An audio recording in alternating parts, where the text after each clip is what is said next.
Chillicothe is and probably always will be associated with the paper mill that was there. Used to be Mead, then West Vaco, then Glatfelder, now it's Pixel. My dad grew up on the street where you can see the houses behind there. The street that you see in front of me was the old canal bed for the Ohio and Erie Canal. Chillicothe is a very old town. My dad actually lived his first 50 years of his life about within half a mile of this spot. So I went down to Chillicothe today to where the Renick Tower used to be, where the Cincinnati, Hamilton, and Dayton crossed the N&W, which is just south of the paper mill. The tower was there until 1972. I can't believe I don't remember it because I used to ride mini bikes down around in that area, but I do not remember this at all. I'd have been 13 in 1972. This is sort of the track layout. Notice it says B&O main line. As wasn't the main line. It wasn't the main line of the Ohio Division. It was the Cincinnati, Hamilton, and Dayton line. And that line was actually, it was like the Wellston subdivision of the B&O later on. It was never a main line. So I was at the graveyard and I saw the train going behind Eastern Avenue. And so I thought I'd go down to Renick Junction and see if I could catch it crossing the diamonds. So he's doing a little bit of switching down there. Notice the truck reaching for the sky right above the train. We're going to film a whole series of that here in a minute. You might want to fast forward. As a matter of fact, I may fast forward through it. I thought you might want to see how wood chips are dumped. So this is a little interchange yard between CSX and Norfolk Southern. The Norfolk Southern main line is the heavy-duty raised one. The CSX Wellston subdivision, what used to be Wellston subdivision, is the track right in the foreground, right in front of me.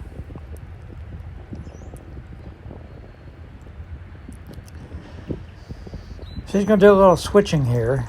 And actually, it's interesting, he's going to leave these two cars on separate tracks, which I don't know why specifically. Unless maybe they would be picked up by two different N&W trains, one going south, one going north.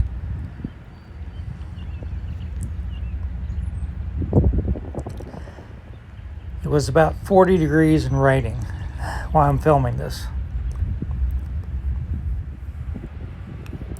So you just dropped the tank car on one track.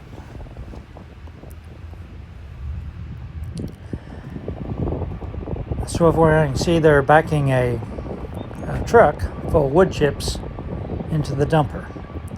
So I'm going to go back and forth between showing the train and showing the dumper until they actually start dumping the truck. I've never seen this modeled.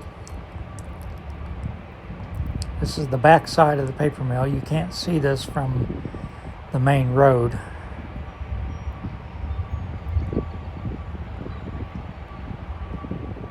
It's pretty impressive.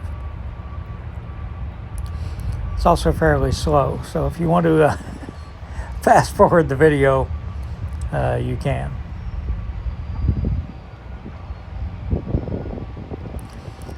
We'll swivel back around and see what the train's doing. He's backing up with the covered hopper.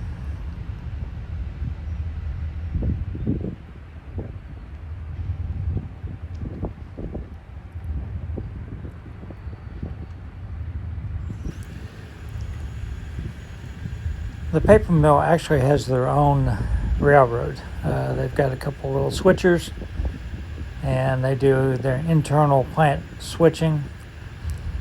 I don't know if they are allowed to pull cars out of this interchange yard or not, or if they are just CSX has to drop the cars off at a separate track and they have to pull them from there.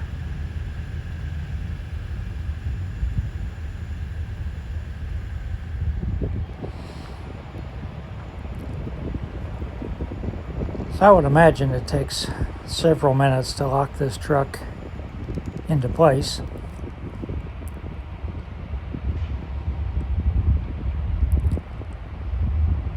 of course, the driver is not allowed to stay in the truck while this is going on.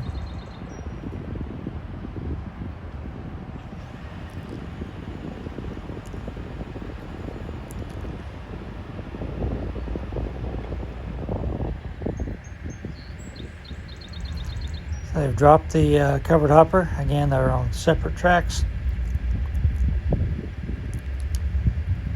Now they're going to run back around and pick up 2 covered hoppers on a different track.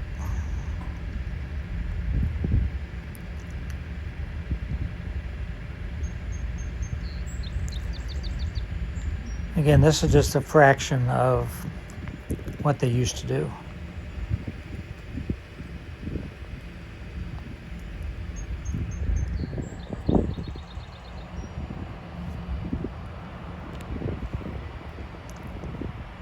I had to keep switching hands because it was cold and I was holding the camera up.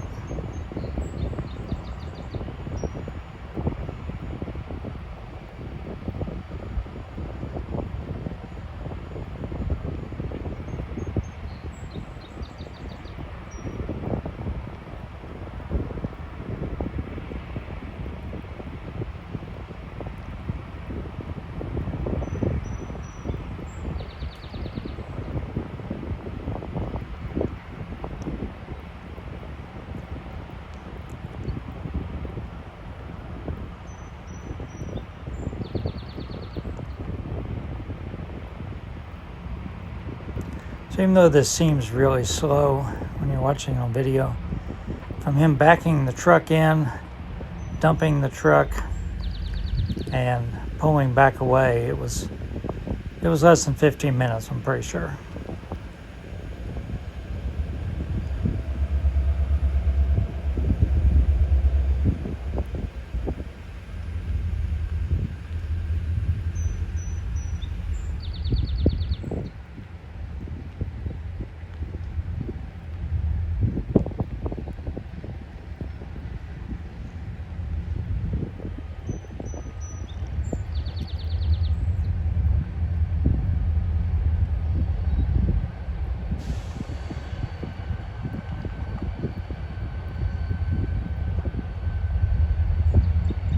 A couple on these 2 covered hoppers here.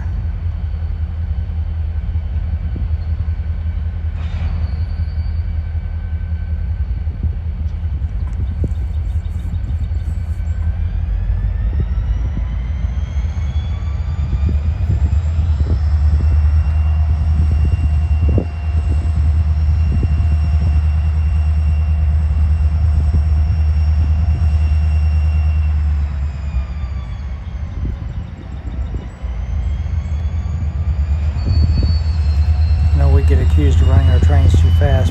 Look what 3,000 horsepower can do.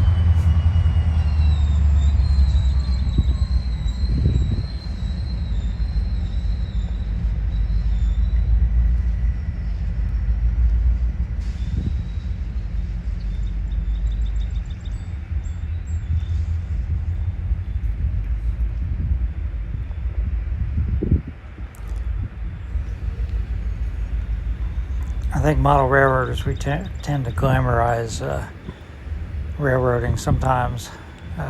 Days like today are not days you want to be working on the railroad. Everything is wet, slippery, cold. You're hanging on the side of a car. No thanks. These guys work hard.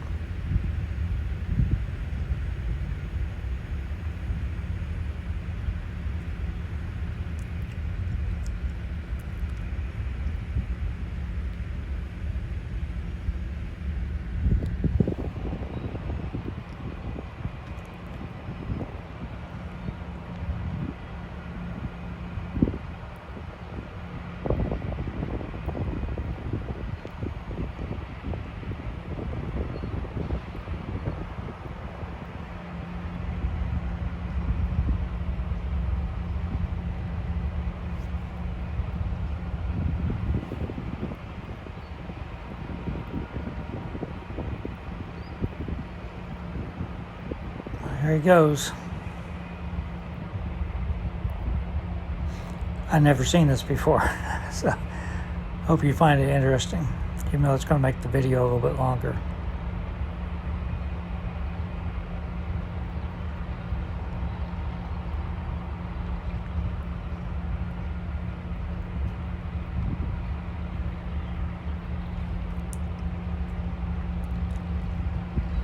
But don't turn it off. If you just want to get fast forward past this, I guarantee you the what's coming up will be worth it.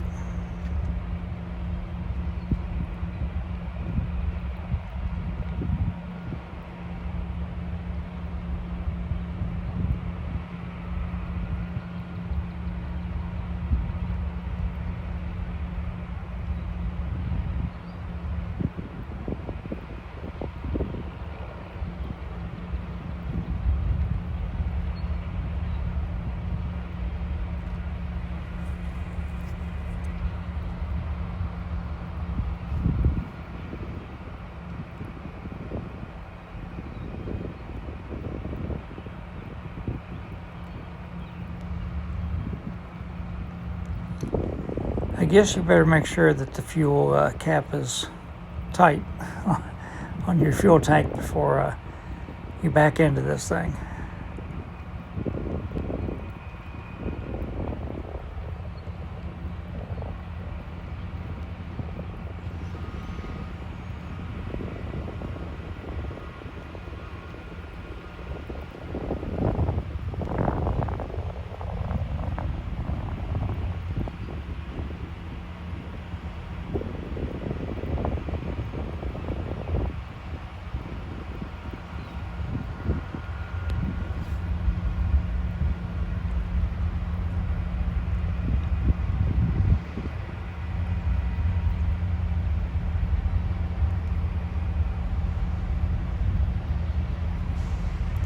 On a side note, my dad, as a young boy, said he used to deliver newspapers to the gentleman that worked in the tower there.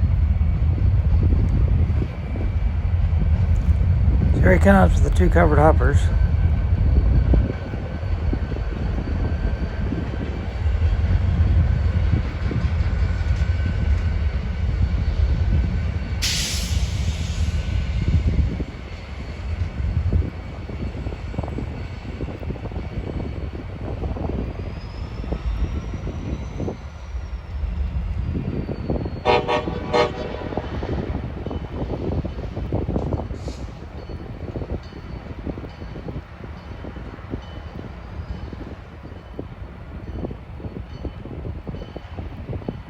Pretty impressive.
You see the driver waiting to get in the truck and drive away.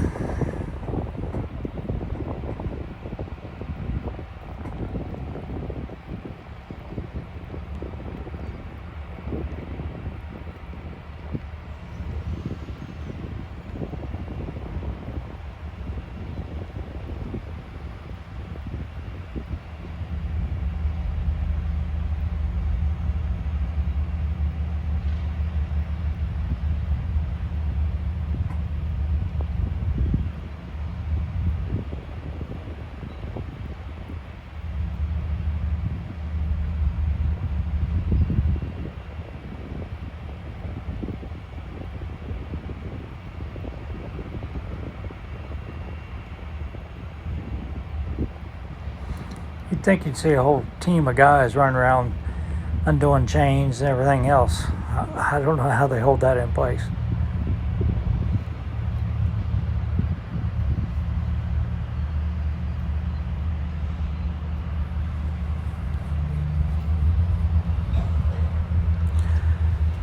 All right, let's wait for the train to cross the diamond here just a second.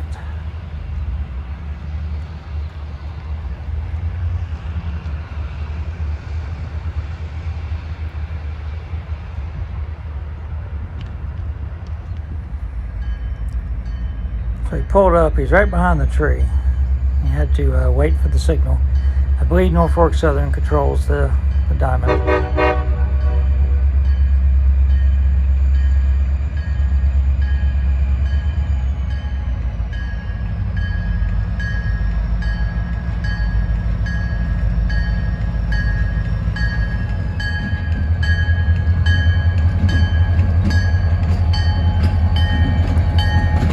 Got away from him.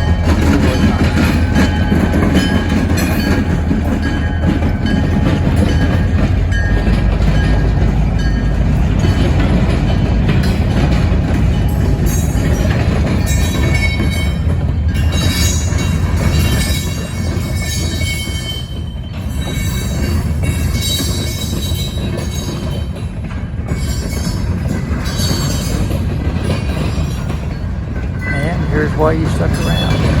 You've got the caboose. The caboose has been in Chillicothe for over 30 years. They keep it here because they've got a couple of long shoving moves to service the paper mill.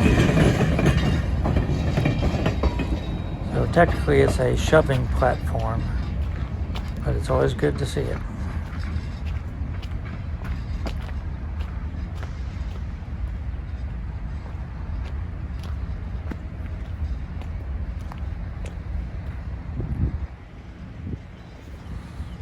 So it's heading east. One time this crossed the side of the river, but the bridge was condemned and fell down in the 80s, and then they tore the rest of it down. So they have a switchback to get back onto the old Ohio Division main to go back to Douglas Avenue, or if they want to go out to VA Junction. Day after Easter, I'm down here off of Douglas Avenue. This is basically the area I model. There's the yard office.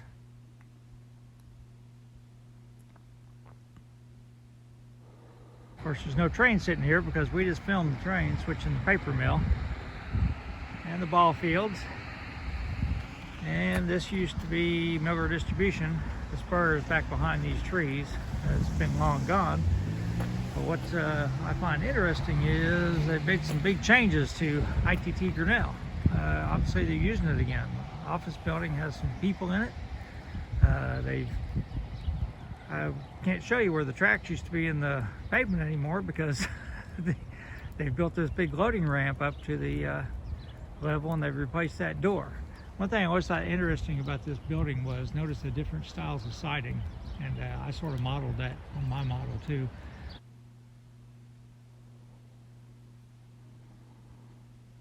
I'll show you that sometime. And of course that really unique roof, which I didn't do a very good job of modeling. I tried to compress it too much. The building is a lot wider, and I tried to make the peak be up to the backdrop. I should have just modeled just a little hair of it. But anyhow, it's good to see the building's being used again. Anyhow, and I'll show you a picture of my model so you can see how I did the siding. So after this, I went down to Red Street and 7th Street. This is where I grew up. I used to ride sleds down that hill when I was a little kid. We've got a northbound empty grain train on Norfolk Southern. So just the other street on the other side of the tracks is Sugar Street, and that was my safety patrol stop when I was in elementary school.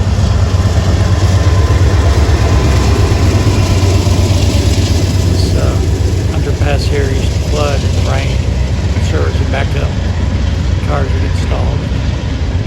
I don't know if you noticed the train signal stopped, went from yellow to red. He's switching over to the double track ends right here. back over to single track.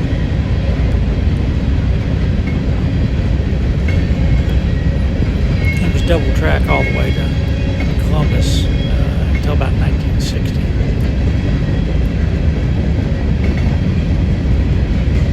It's the Main Street overpass in the background. Right now he's crossing the diamond where it used to be B&O Ohio Division main line, and the depot was right there until it was burned down by arsonists about 10 or 11 years ago.